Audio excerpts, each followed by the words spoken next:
तुमने अभी तक 50 वीडियो देख ली जेई टाइम टेबल के ऊपर, फिर भी समझ नहीं आ रहा कि किसकी टाइम टेबल की वीडियो फॉलो करूं।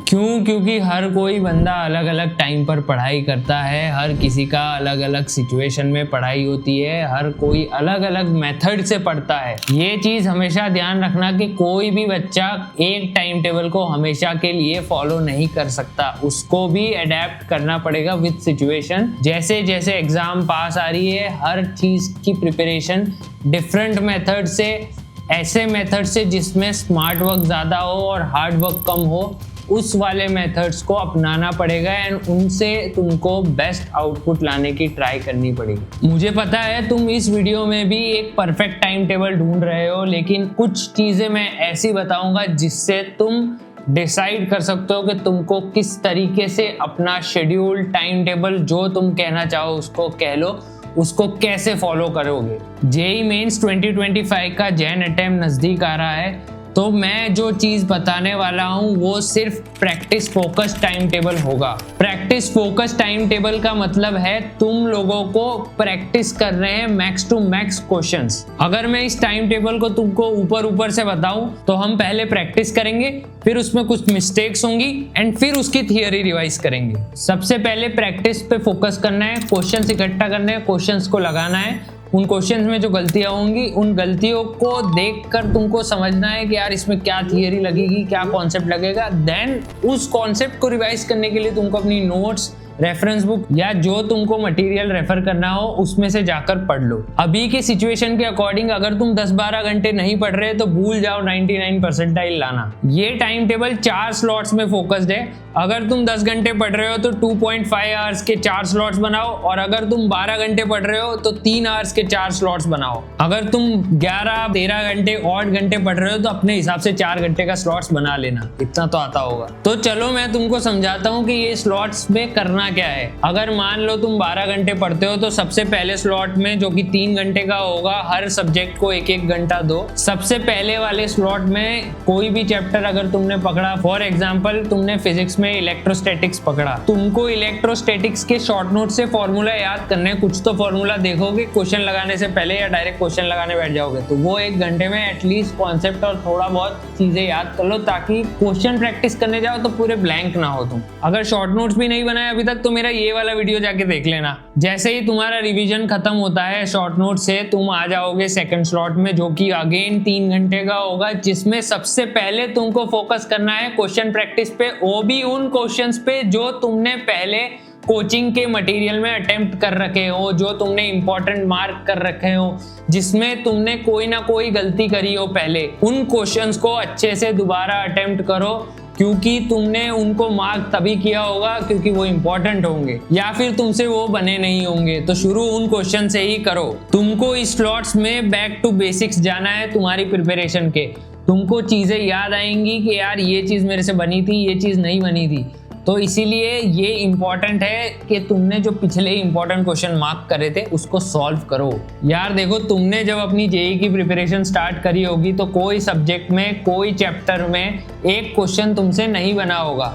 वो क्वेश्चन तुमको क्यों नहीं बना होगा उस टाइम पे, वो तुमको भी बाद में पता चल गया होगा, लेकिन वो उस टाइम पे नहीं बना था। और आज भी तुमसे गारंटी लिख के दे रहा हूं मैं, नहीं बनेगा अगर तुमने उसको अच्छे से वापस रिवाइज नहीं किया। तुमको उस टाइम पर भी उस चैप्टर की वो चीज समझ नहीं आ रही थी जो उस क्वेश्चंस को बनाने में लग रही थी। और जैसे ही तुम इस स्लॉट में कोई भी क्वेश्चन में अटकते हो तो अपनी शॉर्ट नोट्स को रेफर करना, पूरी बुक फिर से पढ़ने मत लग जाना कि ये कॉन्सेप्ट क्या था, एनसीईआरटी में देखता हूँ, वहां देखता हूँ, वरना बहुत टाइम चला जाएगा। थर्ड जो स्लॉट है वो है पीवाईक्यू प्रैक्टिस फोकस। पीवाईक्यू मतलब previous year questions. Previous year questions मतलब गारंटी है कि वो क्वेश्चंस अगर तुमसे बन गए तो तुमसे जेई मेंस के भी सवाल बनने के चांसेस हो जाते हैं बहुत ही ज्यादा। पीवाईक्यू को इस तरीके से अटेम्प्ट करो कि यार तुम उन क्वेश्चंस को एग्जाम वाले फीलिंग में ही दे रहे हो, एग्जाम वाले एटमोस्फियर में ही दे रहे हो, उसको सीरियसली लेना। और अगर तुम पीवाईक्यू बना लेते हो तो आई कैन गारंटी कि यार तुम्हारा जेई मेंस में 99 परसेंटाइल कंफर्म्ड है।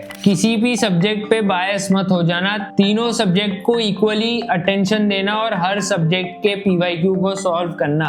एक सिर्फ मैथ्स के ही करते रह जाओगे, दोनों में लटक जाओगे।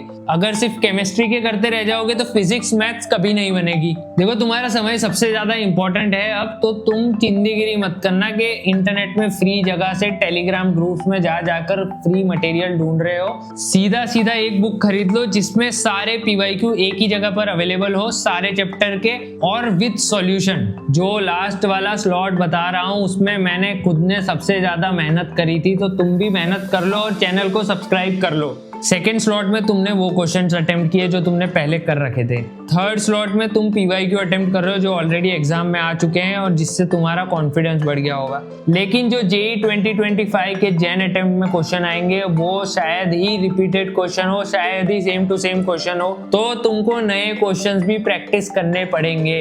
और वो नए क्वेश्चंस तुमको इस तरीके से अटेम्प्ट करने हैं ताकि तुम उसमें अपनी स्पीड और एक्यूरेसी को टेस्ट करो। ऐसा नहीं कि किताब खोल ली, उसमें से कोई भी क्वेश्चन लेके बैठ गए, उसको घंटों बैठे रहे, सॉल्व हुआ नहीं हुआ कोई पता नहीं। तुमको टाइमर लेके बैठना पड़ेगा, तुमको मेजर करना पड़ेगा कि यार कितने क्वेश्चंस मेरे से बन रहे हैं। फॉर एग्जांपल मैथ्स के तुम 30 क्वेश्चंस लेके बैठे हो तो तुमको 75 मिनट्स का टाइमर लगाना पड़ेगा और देखना पड़ेगा कि यार इस टाइमिंग में मेरे से हो रहे हैं क्वेश्चंस या नहीं हो रहे। इससे तुमको एक प्रेशर टाइम का बिल्डअप होगा, जो रियल एग्जाम में आएगा ना तब गुल हो जाएगा सब कुछ। तो बेटर यही है कि अभी से टाइमर के साथ प्रैक्टिस करो उन क्वेश्चंस की जो कि जेईई मेंस लेवल के हो और जो कि तुम्हारी प्रिपरेशन को बेटर करे। इस स्लॉट का सबसे ज्यादा इंपॉर्टेंस होता है तुम्हारी स्पीड और एक्यूरेसी बढ़ाने में। अगर तुम्हारी स्पीड और एक्यूरेसी ढीली रह गई तो तुम्हारे मार्क्स भी फिर ढीले ही आने हैं। देखो ये कोई ऐसी वैसी मेथड नहीं है, ये मेथड मैं खुद फॉलो करता था। लास्ट के 3 महीने में सिर्फ प्रैक्टिस प्रैक्टिस प्रैक्टिस ही करता था। कोई भी बड़ी बड़ी बुक से थियरी लेके पढ़ना और नए नए कॉन्सेप्ट देखना जो कि आउट ऑफ सिलेबस हो, इन सब चीजों पे टाइम वेस्ट करना बंद करो। जितना हो सके उतना क्वेश्चंस की प्रैक्टिस करना स्टार्ट कर दो। जब भी कभी थियरी पढ़ने का मन करे तो अपनी शॉर्ट नोट्स निकालो, वो शॉर्ट नोट से ही थियरी पढ़ लो, क्योंकि अब वापस सेम चीजें देख के कोई फायदा नहीं है। मैं कब से क्वेश्चंस इसीलिए कर रहा हूँ क्योंकि क्वेश्चंस प्रैक्टिस करने से तुम्हारे दिमाग में चीजें फिट हो जाती हैं। तुम जब कहीं अटक जाओगे तो याद आएगा कि यार इस रीजन की वजह से मैं अटका था जब मैं ये क्वेश्चन इस तरीके के क्वेश्चन सॉल्व करता था। तो सो इससे आगे गलती करने के चांसेस बहुत कम हो जाते हैं। सो ये जो मैंने स्लॉट्स बताए हैं तुम अपने हिसाब से अपने टाइम टेबल में, अपने शेड्यूल में फिट कर सकते हो एंड इसके हिसाब से अपना पर्सनलाइज टाइम टेबल बना सकते हो, या तुम उसको जो भी बोल लो। मेक श्योर करना कि अब से तुम लास्ट 3 महीने में सबसे ज्यादा फोकस करो क्वेश्चंस प्रैक्टिस करने में। अगर तुमको वीडियो अच्छी लगी है तो चैनल को सब्सक्राइब करो, बेल आइकन भी दबा देना, क्योंकि बहुत ही प्रैक्टिकल और हेल्पफुल टिप्स लाने वाले हैं तुम्हारे प्रिपरेशन के लिए। Till then good bye.